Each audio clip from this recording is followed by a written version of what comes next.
Welcome to the Black Knight Nation podcast. I'm Sal Interdonado here with a cast, Steve Anderson, our co-host, Seth Mendelson.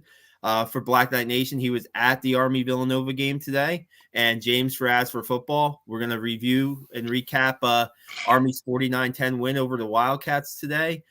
First off, check out our Black Knight Nation YouTube channel. Please subscribe. Over 500 subscribers now on our Black Knight Nation YouTube channel.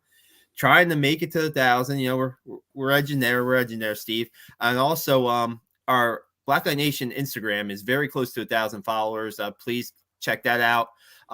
Posted a photo of Hayden Reed, freshman fullback that scored his first touchdown today. Ed Diller was at the game for us shooting photos, and so was Lynn Fern. So check that stuff out. Seth's game story is already up on the website. Our photo gallery is already up on Black Knight Nation website. And let's get right to it here, guys. 49-10, Army gets their first win of the season. I got a text from my stepson today, right? And he's asking me about he always asks me about the Army game. And I told him, be careful of that 14 points today. I thought the game was going to be pretty close. I thought Villanova was probably the best FCS team on paper that Army's faced in a while, maybe in a long time.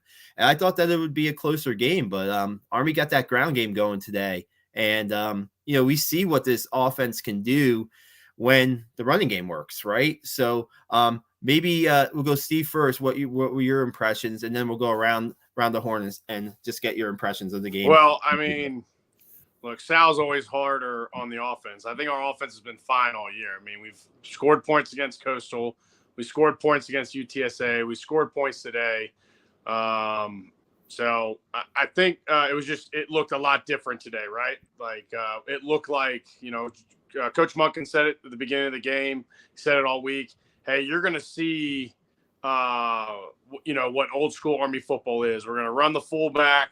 We're going to hit him in the mouth, and we're going to punish him all day. And I think they did that. And then on defense, I think it took them a little bit to get situated, but after those two pick series, I think the confidence really, Sal, me and you were talking about it, the past couple of weeks, not getting a turnover, really wears on a defense, especially when you pride yourself on that. So getting those two picks today, and then, I just, they mentioned it during the game today, and I started counting, and it just seems like we're missing a lot more tackles than we should be.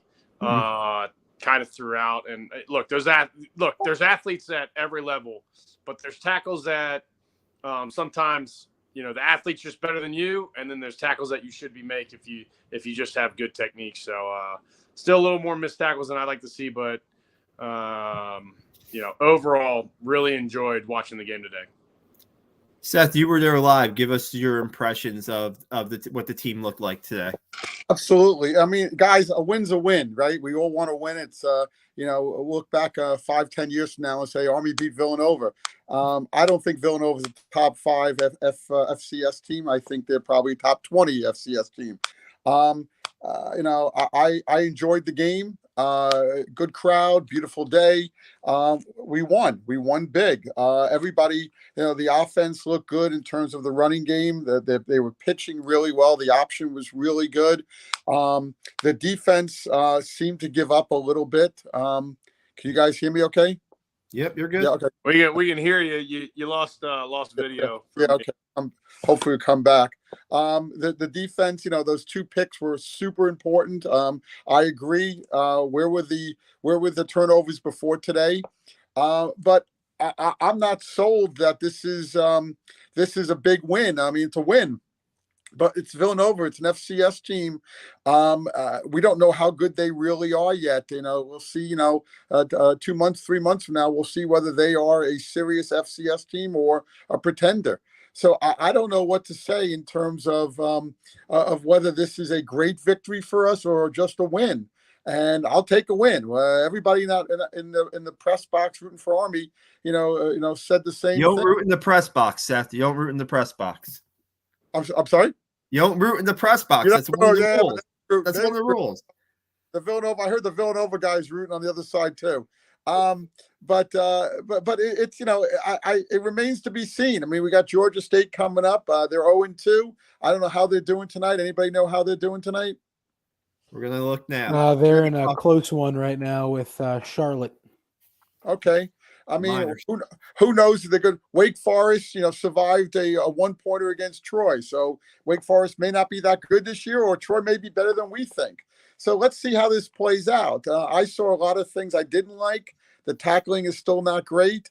The interceptions, to be candid with you, I felt the interceptions were poorly thrown balls that, in the second interception, you kind of threw the ball to the Army guy.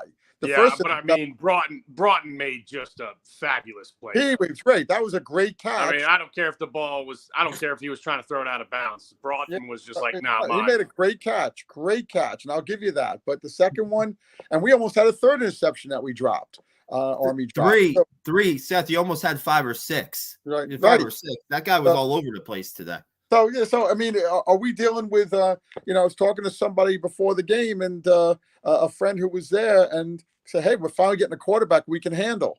So I don't know what to say. I don't know whether I'll take the win. I'd rather be 1-2 than 0-3 any day of the week. But again, it's not showing me anything quite yet. I'm happy for the guys. I'm happy for the coach.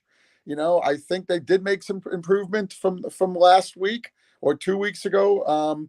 It's good to get this win under our belt, but let's see.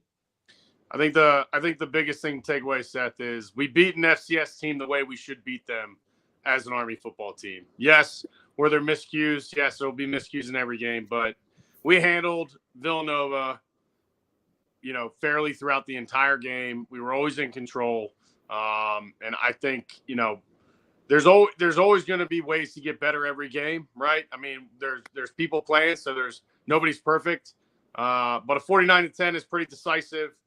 And we beat them the way we should have beat them with physical football. I agree, Seth. I just think the tackling can be better across the board. Hey, Seth, real quick, since you were at the game, how was the atmosphere? I heard not so good things from last week, so I want to know what the turnout was and were people involved and can you give us kind of like that kind of spin on it? A much better crowd. I think they said 32,000 last week. Was nice. The announced crowd was 23. I will tell you that a lot of people did not get in. I was looking out at the gates, across the way, and a lot of people did not get into the stadium until midway through the first quarter. Atmosphere was good. I mean, the weather was better this week than last week. Last week was too hot. The game took too long. I mean, you just had too many injuries, and the game I think ended 4:00 last week. This game ended 5 or 10 after 3. Much more manageable. Atmosphere was good. A lot of Villanova fans there. A lot of Army fans there. I know Villanova was really promoting it. They must have had some sort of deal worked out or something, because I saw ads from the Villanova folks saying, "Come on up to West Point and check out the game. It's not that far from Philly." So I'll take 32,000 for just about any team not named Air Force, BC, or Syracuse or Rutgers, I guess. From the region, and of course, the major teams that come in once every 10 years. Let's get James's take on the game and what he thought the Black Knights are getting their running game going and how defense play.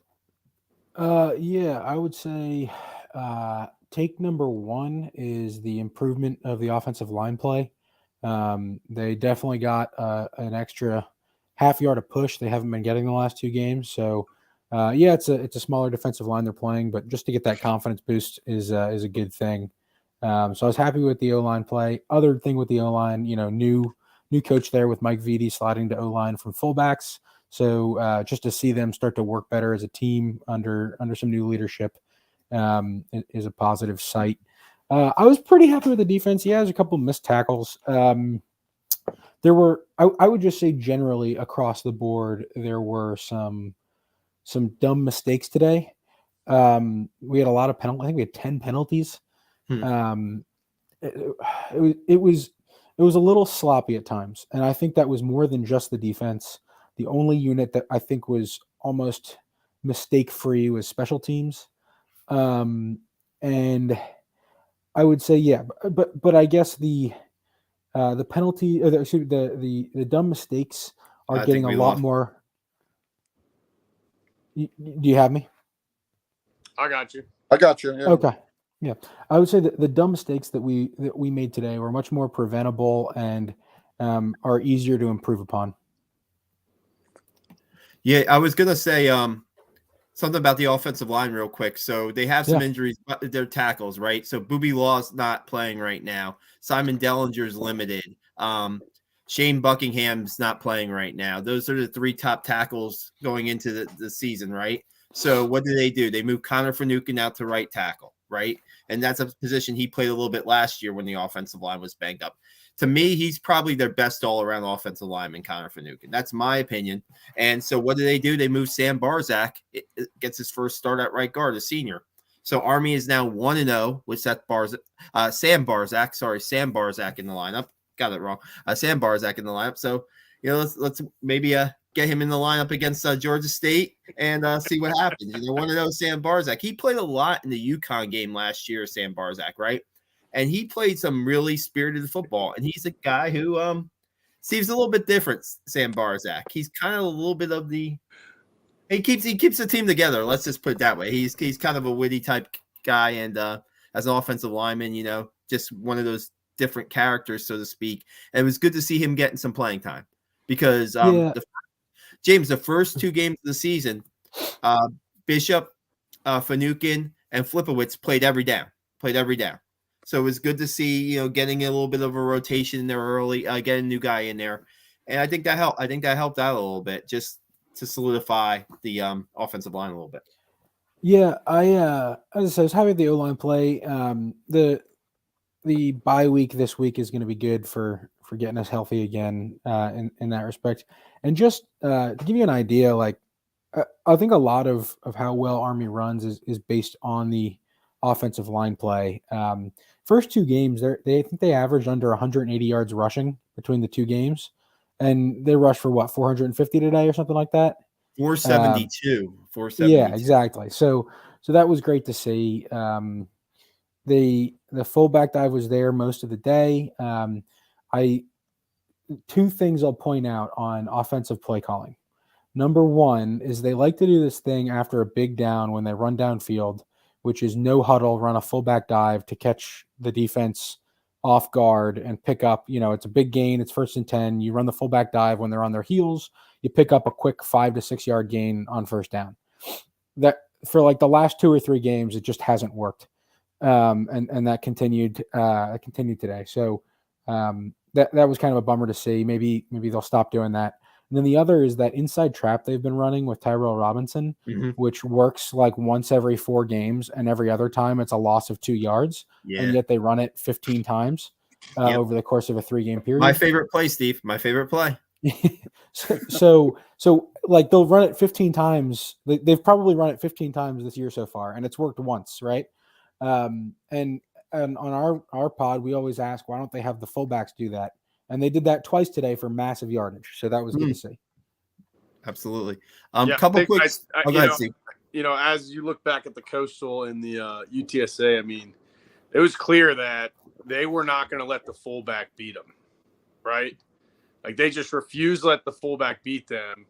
And we saw today, and we talked about it last week, Sal, how much more perimeter runs did we have because of the fullback success, right? You can't run perimeter if you don't have, because you won't be able to get the people in the box that you need. So, I just, as an Army fan, as a, triple option believer, the past, the first 2 games, not seeing the fullback get 70, 80 yards is it's frustrating. It's just not, the offense has to run around either the fullback or the quarterback doing kind of the cool quarterback follow and stuff like that. So I tell you, I know Munkin said that the freshman scares him, but that boy Reed's built like a brick shithouse, man. That guy, I haven't seen him in person, but he looks very well put together for an 18, 19-year-old kid. So I'll say one thing real quick about the fullback dive. So I agree with the way that we typically run it. You need that dive to be there in order to open up the perimeter. I would say, though, I think if they trusted their quarterbacks to make reads a little bit more, and we saw this today on a few plays, they'll go to the perimeter and be effective even if they haven't established the fullback dive yet. If you can get that inside lineman to really bite, you still have a high probability of success on the perimeter if you're going to trust your quarterback. But if you're just going to call which option from the line, you're going to have a harder time picking that up. And James, Sal, Seth, I don't know. And Seth, you might have been able to see today, and it's tough to watch on TV, but, I always thought they have a play called midline, which is basically the quarterback gets out of the way and the fullback runs straight up the center's butt. Like the center gets out of the way, quarterback's the other way, and the fullback just goes straight. It's not off. It's not the one gap or the two gap or one hole, two hole, whatever the offense calls it. But I always found as a middle linebacker, that's a much harder dive to attack, especially midline follow, midline, to triple option. I don't know. Do you guys know if we ran dive versus midline? Monken today was kind of criticizing in the press conference after the play, up the middle play. I mean, he did not seem happy with the results of the interior running. I saw, you got to remember, we didn't try to throw the ball. We tried zero completion. Well, they had the one attempt, and then at the end of the game, the fourth string quarterback came in and appeared that he was trying to throw the ball. He was stacked. I don't know if he really was trying or not, but I mean, at some point, Villanova started to not defend against the pass. I mean, you saw them coming up a little bit closer. I thought what won the game for us is the fact that their defensive line was not bigger than our offensive line, and we were faster to the perimeter than they were. Those things that helps. That helps a lot. Now, again, the last two teams we play, this UTSA team, I don't know if Houston's any good or not. They lost today to somebody that I was shocked they lost. South Alabama maybe or something. I don't know. They lost to somebody that I was surprised, or maybe it was Kansas. I think it was Kansas. Yeah, it was Kansas. Yeah. So I don't know if Houston's any good or not, but UTSA is giving Texas a hard time, tonight. Maybe they're a good team. They are good. Yeah, maybe that's it. Maybe we ran into a buzzsaw. Coastal Carolina had a tough time today too, but maybe they're a good team. Maybe we just played the two toughest teams on our schedule the last 2 weeks. I hope so. I mean, Wake Forest is up in the air. We don't know what's going to happen. They have a great quarterback, but they lost a lot of people from last year. I don't know. I mean, Air Force didn't look good. I don't know if you guys watched the Air Force game yesterday. They did not look good. Missed that one. Yeah, cost me in my pick'em, man. Yeah, 17-point favorites, I heard, right? Yeah, they were 16.5. 16.5 points, and they lose, and they look terrible. Yeah, they look like an old team. They did not look good. I was actually kind of shocked because that was the first game I was able to watch. It was a Friday night game, and I was able to watch it, and I was like, okay, this. Yeah, I was expecting more. These are pretty. So there's an argument to be made that we played the best two teams, and looking at the schedule here. Wake Forest, of course they're going to be good. They're an ACC team, but maybe the next best team on our the rest of the year is Troy. Navy's is come on. Louisiana Monroe's nothing. Colgate. What was that? What was that again, Seth? What was that about Navy again? Navy looks terrible. And But to be fair, Navy looked terrible last year too. Yeah, and that's the only difference with Air Force and Navy games. Like doesn't really matter how well the season goes. People can just turn it on and play their best game during that. So I agree with that, but they look like a bad team. Hey, listen, I'd rather play a bad Navy team than a good Navy team. Yeah. I was at that game, and with my sons, and the three of us were looking at each other like, what happened to Army? What happened to Army? Navy was prepared. They were better prepared than we were, and they I'll say, like, in terms of. I see what you're getting at, right? So we're trying to figure out what this win can tell us about Army this year, and I think you're right. It doesn't tell us a whole lot. But I think it's also fair to say that losing the first two games in the way that we did also doesn't tell us a whole lot. I think that from the first three games, what we've learned is that this is probably not a super special Army team like the 2018 team, but it's also not the 2019 team, right? They're good enough to win the games they probably should win, and they might not have, at least early in the season, what they need to get them over the hump in some toss-up games.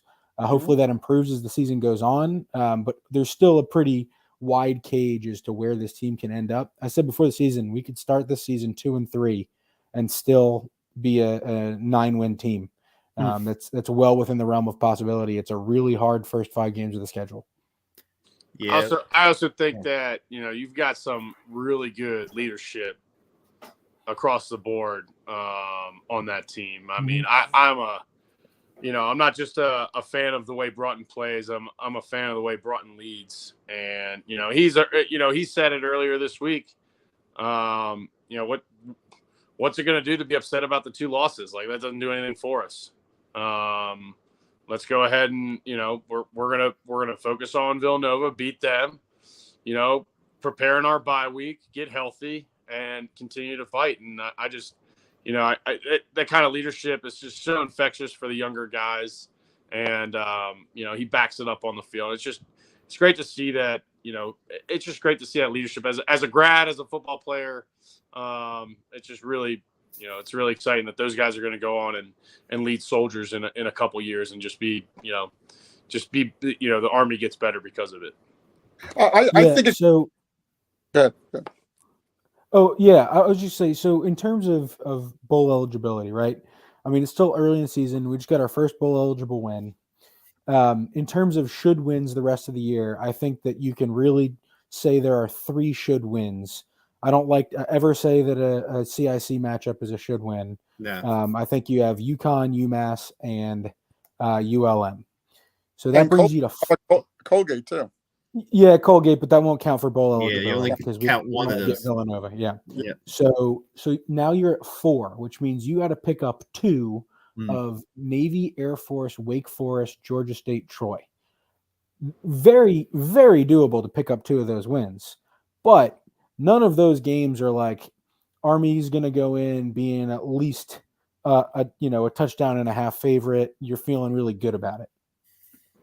We'll see. We don't know. We'll see how they come out in a couple of weeks against Georgia State, and we'll see what Army team we get. We don't know. Like, a couple storylines real quick. Seth, you mentioned they didn't complete a pass today, right? That's the 4th time in the Jeff Monken era that they won a game that they didn't complete a pass in, and so he has 59 wins right now. Right, he's second all time behind Red Blake in the storied Army football history. That's another storyline, and also Jacoby Buchanan. Jacoby Buchanan only gets 1 carry today. He gets hurt. Seth, he's on crutches. I was talking to you before we came on about, it seems like to me, it seems like a knee injury for Jacoby Buchanan. And if it's a knee injury.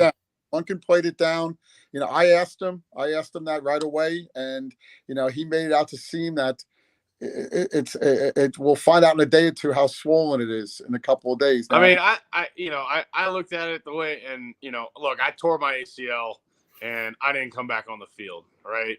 You don't usually come back on the field if it's something serious.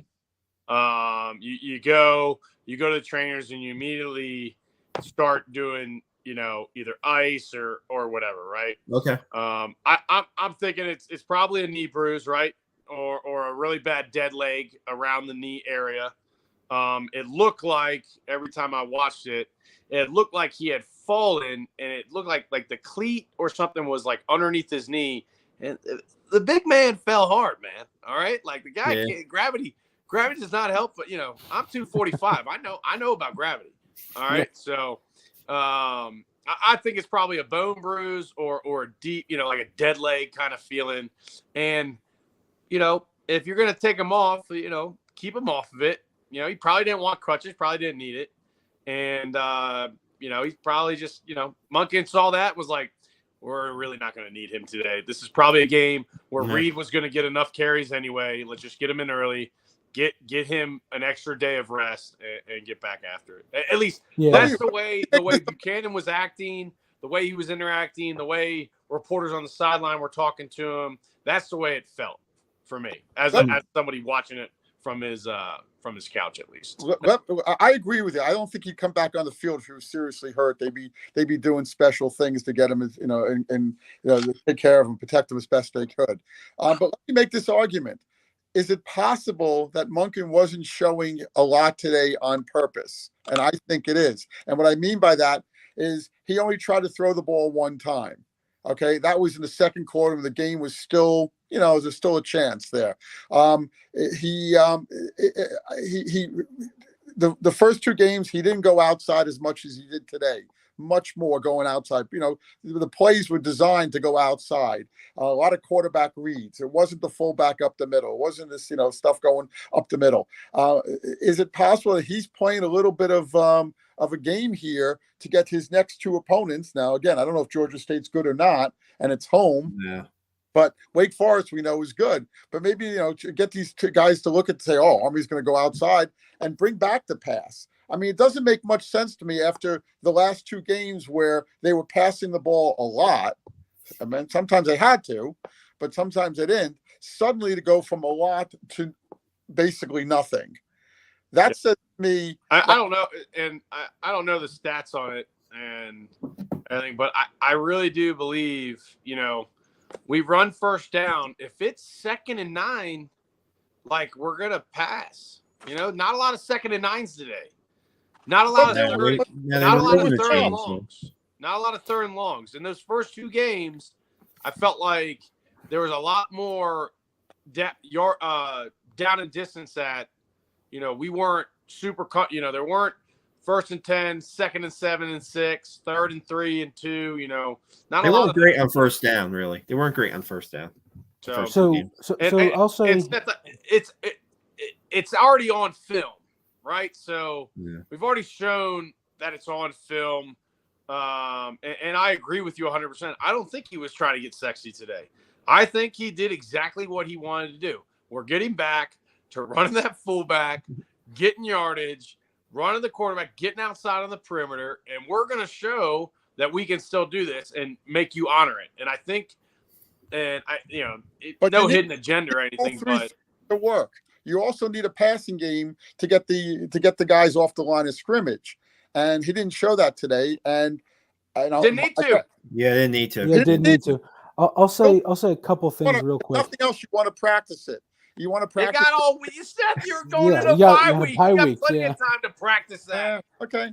All right, I'll got plenty of time. Let the freshman fullback get his carries. All right, he was all excited on purpose. I think he was doing 19-year-old filled with testosterone. All he wanted to do was carry the ball. Yeah, but you want those receivers. I'm giving Monken credit here. Yeah, doing it on purpose. I really do. And I'll say a couple things. First of all, I think Jacoby. I'll go back to Jacoby real quick. I don't think there's. I think Steve hit the nail on the head. There's no reason to risk bringing him back in. You're playing an FCS team. By the time he came back on the field, it's a 2-score game. It's just not worth it. There's no incentive. Number two, why are you going to keep the pads? Why are you going to keep his helmet on? Yeah, just going to add to speculation. You put him on crutches, and people are like, "Oh, he's out of the game," and it's over. They stop talking about it after they do an interview. Right. Number two, Monken does not strike me as the type of guy who is making a game plan for a potentially dangerous FCS opponent based on what the schedule is 3 weeks from now. I think that he wanted to get back to the run because he knows long-term we don't have a big enough offensive line to pass the ball consistently. You can't be an Army football team that averages under 180 yards per game and win many games. And he said that if we're going to win games this season, we're going to do it in the way that we can. And this is the way that we can. And he was able to do it. Also, you saw Villanova was not crowding the line of scrimmage nearly as much as the previous two opponents. That's what I'm saying. Right. You have to take what the defense gives you. And the reason they passed for so many yards in the UTSA game is because we had thrown for three touchdowns or whatever, and UTSA still had 9 guys in the box. So if they're going to keep doing that, you then go ahead, keep passing. But then it's like the old saying, man. Like, we're gonna do you know what I mean? We're going to do what we need to do to win the game. And we're going to start with the fullback, right? Starts there. Right. If you take that away, we also had a quarterback change up this week too. Had a different starting quarterback. I guess the same as week 1, right? But it's the same. It's the same. It's just TT played a little bit more. TT played a lot more, yeah. Yeah, he played more than last week. The snaps it was reversed the first 2 weeks, and then TT got a little bit more time today at the beginning. Yeah, I think Tyler's a good passer, but I thought Cade was putting passes on the money. So I think obviously Tyler's a little more explosive. Well, and I think you see that the fullback is much more effective when you have an effective perimeter vice an effective passing game. Like we had an effective perimeter today, and it kept that fullback moving forward. When you're passing, it's a lot harder to keep that fullback going. Yeah. Well, also think about at least as a defensive guy, as I'm thinking about this, you see Army throwing all over the place the first 2 games, right? So as Nova prepares, they're like, oh, this might be a little different Army team. Like they've been crushing the fullback. Maybe we have a chance, right? And you can't. Maybe at halftime you can change a little bit, but you can't change a philosophy of an entire week of practice at halftime. You can make changes. You can make different slants and maybe a couple different assignment differences, but you can't change a philosophy where maybe the first 2 teams said, hey, we're not going to let them run fullback and quarterback on us. We're shutting that down. If they beat us with the pass, good on them, right? Maybe Nova came in here and said, we're not really worried about the fullback and quarterback. They haven't really done much this season. We can't let them throw it over the top. And I don't know. That's what happens. You just get punched in the face all game. We have statistics on what the fullback did up the middle. I didn't break that. No, I mean, I don't remember any outside fullback runs. Yeah, I don't remember any fullback tosses. So last week we had the fullback toss on 4th down and short for some reason. I don't know why that happened. Hey, real quick, the reason why Cade did not play as much as he did last week is because I wrote a story on Cade and how he was doing well on the website this week. So that's the Black Knight Nation jinx / curse maybe. Hey, real quick, I want to mention this because it's something that hasn't happened since Steve played. Steve was probably in uniform the last time this happened, that Army had a punt return taken back for a touchdown. 2007, Jeremy Trimble, Tyrell Robinson, 73 yards to the house today. The first punt return touchdown since Jeremy Trimble. Man, that it was good to see. It was good to see, really. You kind of felt it was coming from Tyrell, right? We were waiting for this. The fact that it happens in a game where the outcome's already decided to a point, maybe a little less dramatic, but still a special teams touchdown, nevertheless, right? I'll tell you, I've got a group chat, I've got a Slack chat, and I've got a group me chat. And we've got about 400 members on the Slack chat. And that when he returned that punt, it got more hits on the Slack chat than when someone's putting out a job offer. You know what I mean? So it was probably the most exciting play of the game. I mean, I know it came late. But, it was right in front of the press box. I mean, obviously it was down below. But, they set up a wall after he got through the first couple of guys. Yeah. Set up a wall and he went, pretty much untouched. I don't think anybody got close to him. But it was definitely the most exciting play of the game. Granted, we were up by 3 or 4 scores at that point, whatever it was. I think we were up 4 scores. Yeah. It was freaking awesome, man. The guy was explosive, blocks downfield. It was awesome. I remember Trimble's return. And I was a freshman. I was there. I don't remember the game. I remember Trimble returning. Temple versus Temple. Yeah, because I think it was like the same stat. It was like 20 years ago we returned a punt. It's like 1996. It was like every 20 years we return a punt. So when did we last return a kickoff? Anybody know? Yeah, same game. Corey Anderson. Okay, same game. So 2000. Oh, yeah. Yeah. Corey Anderson. Oh man, that's Remember Corey Anderson, man? That dude had wheels, Steve. He had a lot. He had, of course, yeah, he had wheels. I remember Corey. That's a name I haven't heard in a while. It's good. It's gonna make me reach out to him and be like, "What's up, big bro?" It's good to see. As for the most exciting play of the game, that Tyler run where he dove into the end zone was pretty good. I mean, for a 23-yard run, I think. Hey man, I'm all for Reed getting it on, man. I'm a Reed believer, dude. That guy was rumbling and stumbling down. I think it was like 65, 70 yards. Oh, you mean Tyson Riley? Riley. Yeah. Sorry. Yeah, you're right. That's another one. I mean, he was pumping me up. Mentioning Tyson Riley in this game. There was some really big plays there. We had a lot. Yeah.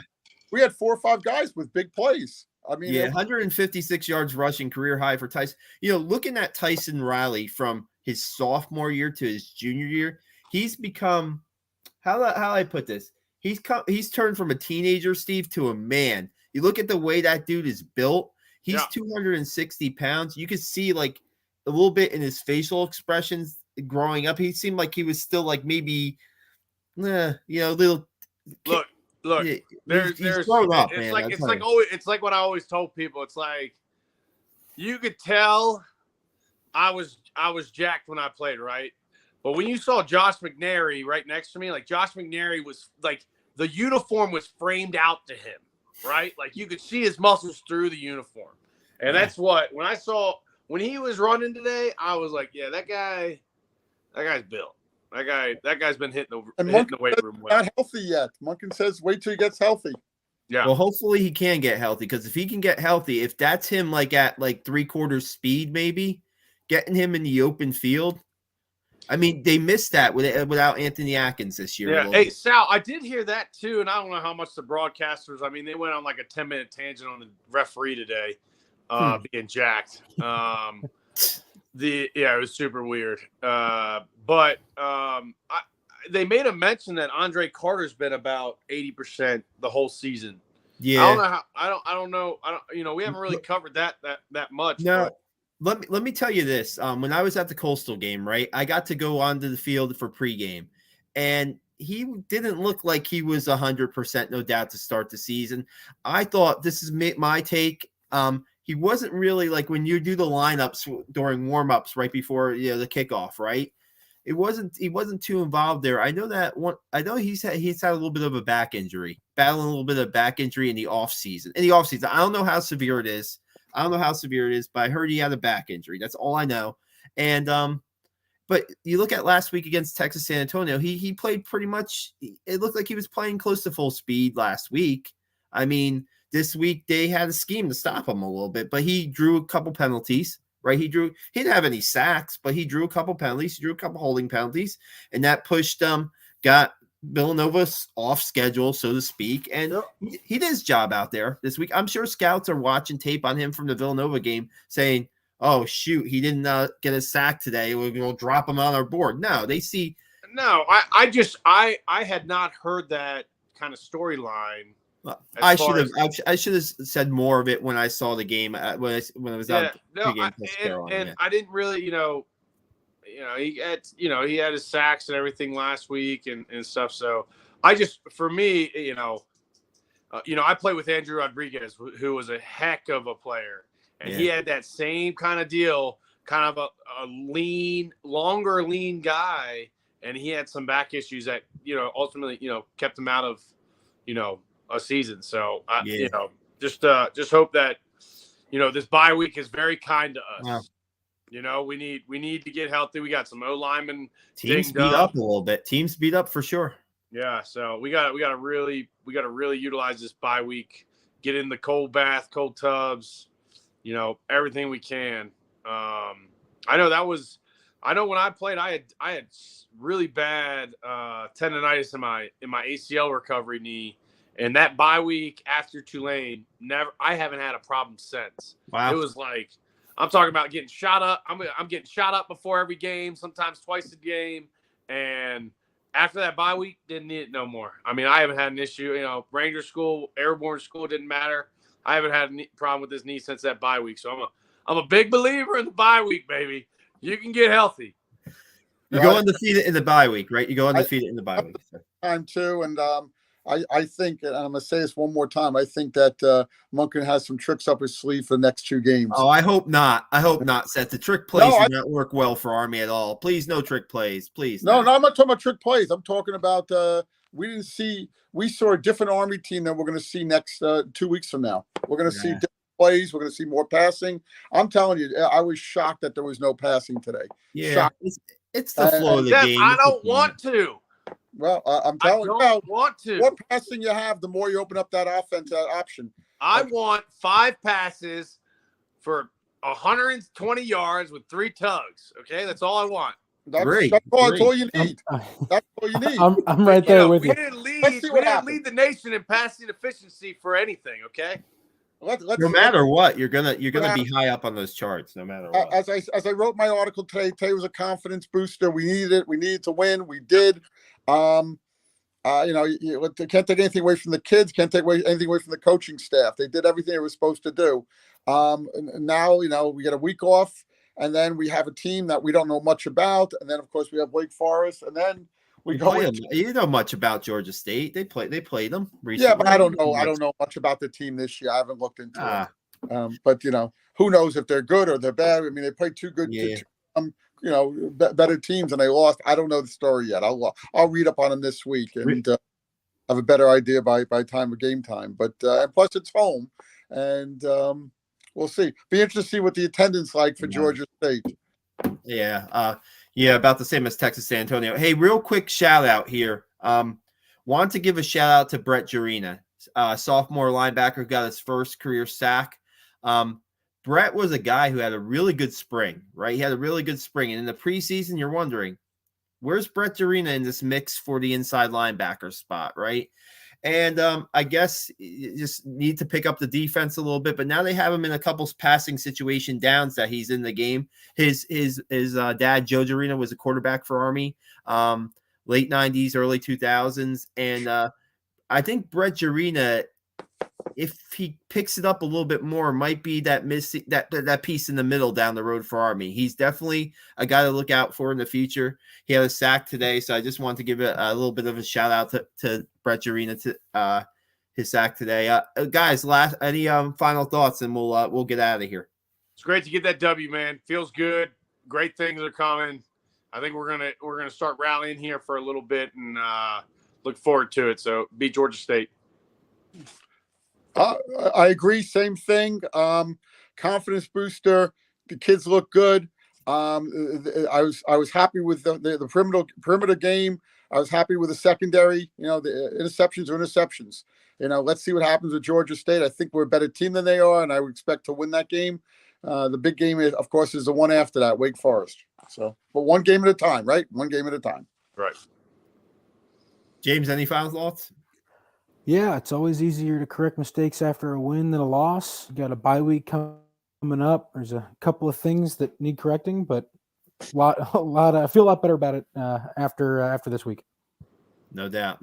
A game I thought that was going to be really close. I was completely wrong. What was I thinking? It's 49-10. Army wins over Villanova for their first victory of the season. Guys, check out our coverage. Seth's game story is on our website. Photo gallery is on our website.